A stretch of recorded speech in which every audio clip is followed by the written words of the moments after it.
The night was unusually still, the kind of silence that presses against your ears, making the ticking of the clock in the corner of the room sound like a drumbeat. I woke up with a start, not because of a noise, but because of a feeling, a sensation of being watched. My eyes fluttered open, adjusting to the dim light filtering through the curtains, and that's when I saw him. He was standing at the foot of my bed, or rather, looming.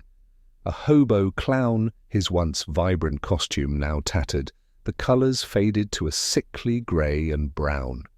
His makeup was smeared across his face, the red of his lips bleeding into the white around his eyes, making his expression unreadable, yet undeniably sinister.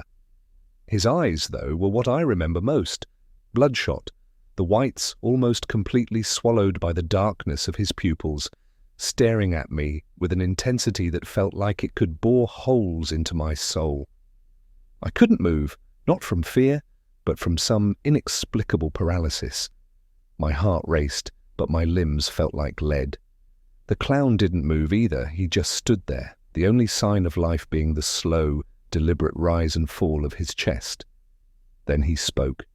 His voice was raspy, like sandpaper on wood, each word scraping the silence. "Why do you hide from the light?" he asked, his tone suggesting he already knew the answer, but wanted me to confess it. I couldn't answer even if I wanted to. The question hung in the air, heavy with implications I didn't understand. The room seemed to grow colder, the shadows darker, as if they were drawn to this figure at the end of my bed. He took a step closer, the floorboards creaking under his weight, a sound that echoed like a warning. His face was now only inches away, the stench of old grease paint and something sour, like decay, filling my nostrils.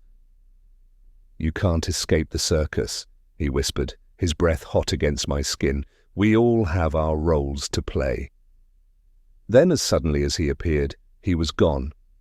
The paralysis lifted, and I sat up, gasping for air, the room now empty except for the lingering feeling of dread.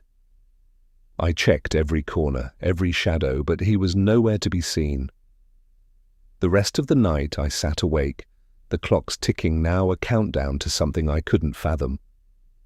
Morning came, but the light did little to dispel the chill that had settled in my bones. I knew sleep would never come easy again, not with the memory of those eyes, watching, waiting, for what role I would play in his twisted circus.